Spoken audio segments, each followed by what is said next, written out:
Joining me now is best-selling author Douglas Murray, who this week was honoured by the Manhattan Institute with the Hamilton Award. Congratulations, Douglas. Let's talk about Kevin, though. Oscar winner Kevin Spacey, who has broken his silence to hit back at his accusers and the media hit pieces that have destroyed his reputation. How much this has all cost you? I've lost my jobs. I've lost my house. I've got one foot in bankruptcy. Everything.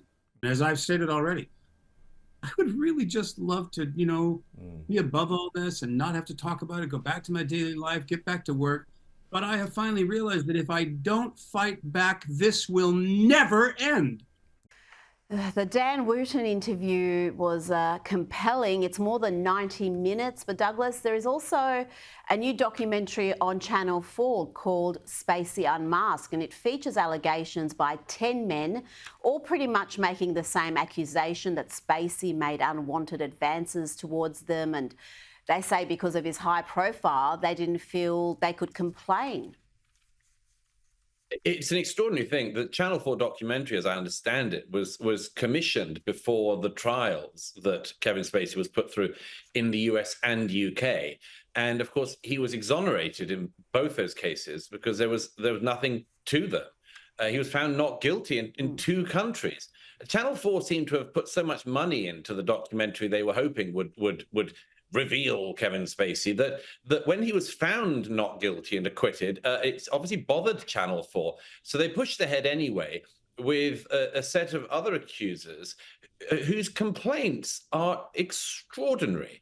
And extraordinary not because they're extraordinarily serious, but because, first of all, they go back, one of them goes back 50 years almost. Now, I mean, if anyone can say what they think they were doing 50 years ago, I challenge them to it. But every single one of the allegations, there's about, I think, 9 or 10 of them, are people saying things like, he stroked my thigh once when we were working together. Now, as I say in The Spectator this week, the interesting thing that's gone on in the post-MeToo era is that there are things that cannot be said because they involve men and women. And we all know what incredibly dangerous terrain it is for any man to say anything about a woman these days. But when you take the women out of the equation, as with the Casey space, because this is about men making an accusation against another man, you actually get to a truth of something which I find very interesting.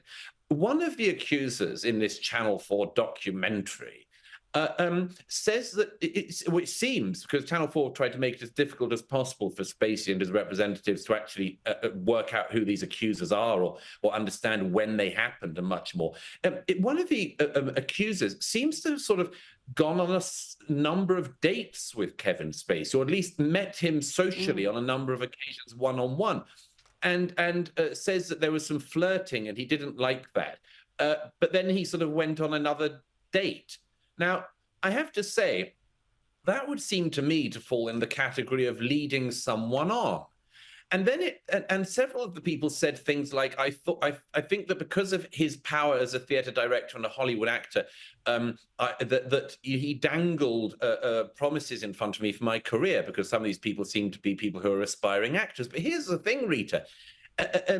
As everybody knows, but it becomes able to be said in a male-male context, who was leading who on here? Now, Spacey denies all of these new allegations, as he has the other ones. But I find it very interesting. Who has the power dynamic if, for instance, it's a younger male wanting to make his way in the film industry who might well decide that he wants to lead on the older, then closeted gay actor and make their own way up the acting profession for it? There's a reason why Hollywood is the place where the term casting couch was invented. And it's because throughout the history of Hollywood, there have been younger men and women who have actually wanted to get up in their profession the fast way, as they think of it. Actually, it's not the fast way. The best way, the fastest way is just sheer talent. But I think the dreadful thing about all of this is, and the Dan Wooten interview, is it shows once again that we live in this era where things that are not illegal get complained about, get blown up by dishonest media like Channel 4 on this occasion. And actually, all of it is tittle-tattle. And in the midst of it, one of the great actors of our time wants to work. I would suggest instead of Channel 4 wanting to spread more tittle-tattle about him, which no one wants to watch, how about commissioning him to be in a film which everyone would want to watch?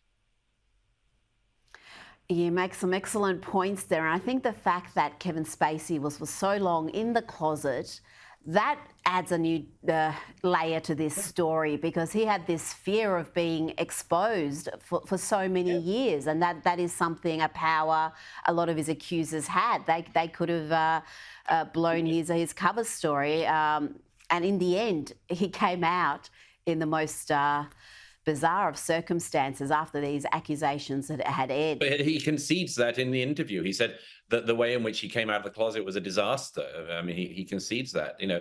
But we live in a strange time, by the way, Rita, don't we? Because the old thing used to be, you know, sort of apologize for anything you've done wrong. He apologized for something he hadn't done, and then his life was torn apart.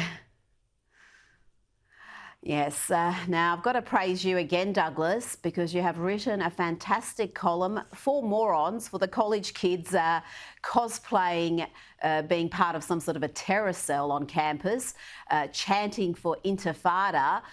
You've been very good to educate them about what precisely an intifada means, but I wonder, Douglas, whether they actually know what it means. They are aware of its full meaning and they're chanting it anyway. Many of them have said in recent months, decolonisation by any means necessary. It's extraordinary, isn't it, Rita? I mean, you effectively see once again something you and I have talked about in a number of contexts, which is people who must either be sinister or silly. The sinister ones know what they're talking about when they chant for intifada. The silly ones are chanting a slogan they clearly don't understand. So let me speak to the second ones for a moment, as I tried to in this article.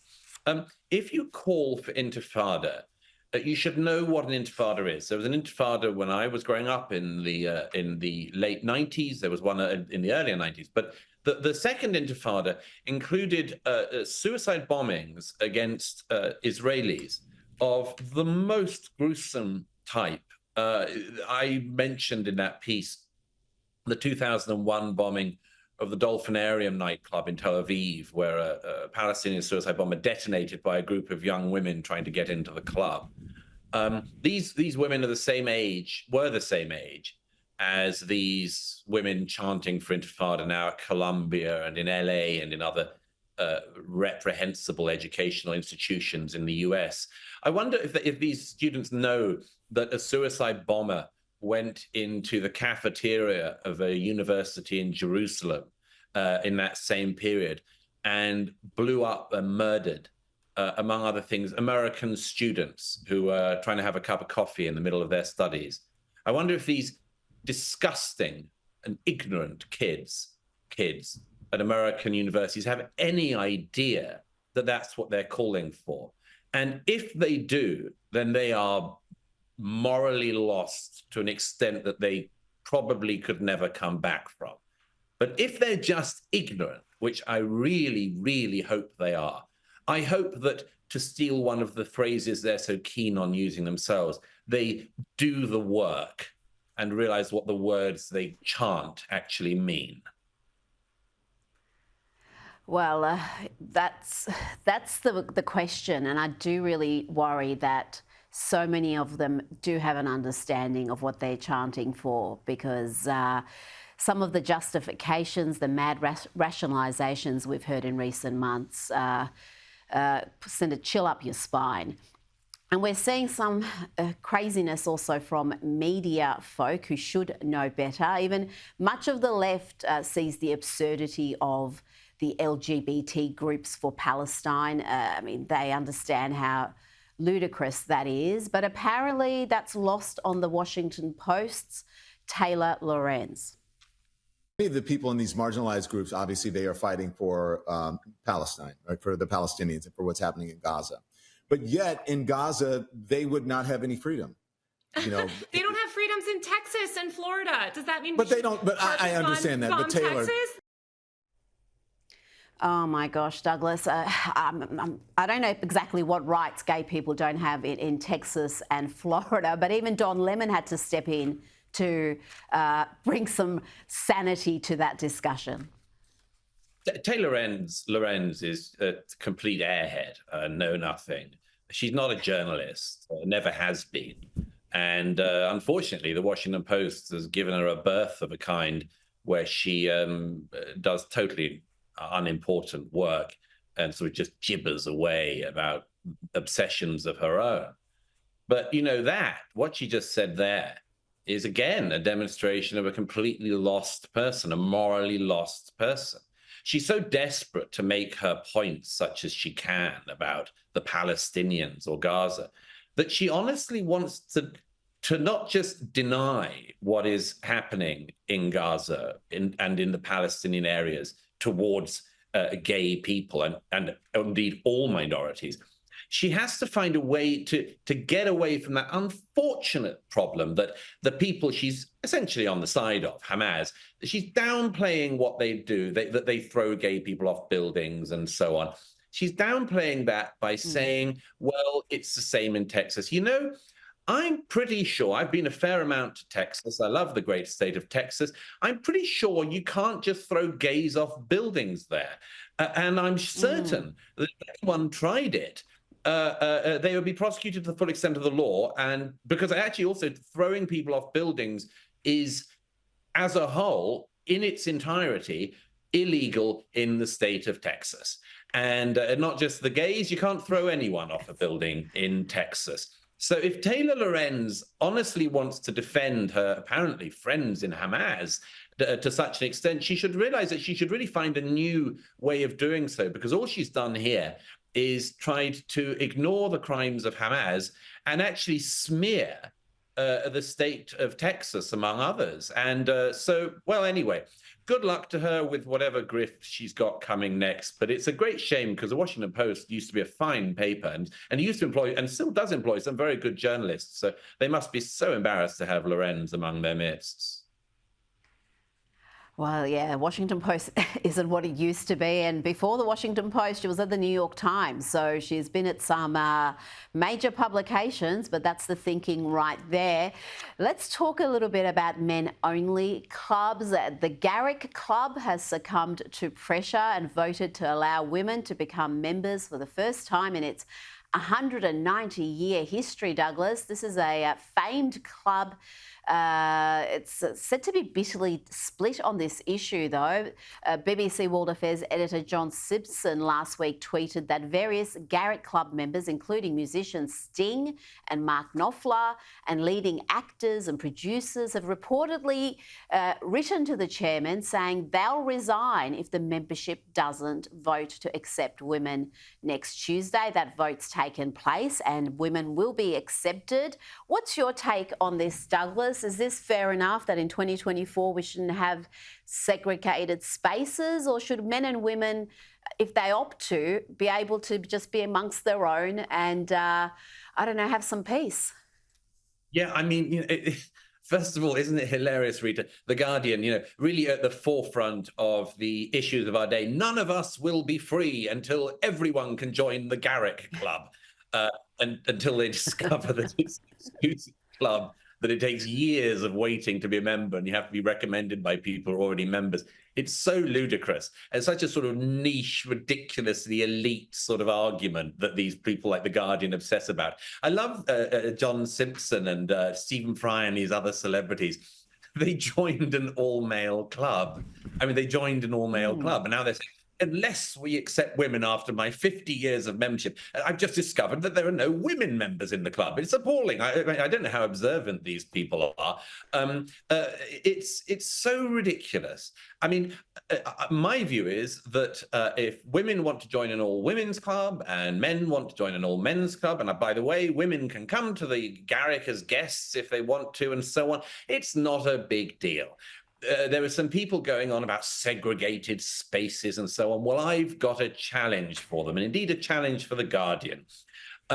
if you're worried about sex segregated spaces, why don't you go to mosques up and down the United Kingdom and elsewhere and find rooms that women, Rita, are not allowed to go into?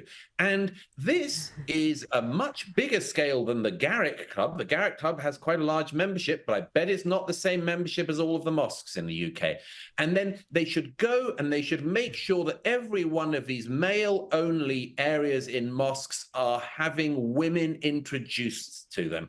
So good luck to The Guardian, good luck to John Simpson, Stephen Fry, and the rest of them in the next step of your great crusade. After the Garrick, go for all of the mosques in the UK, and good luck, guys. You're going to need it.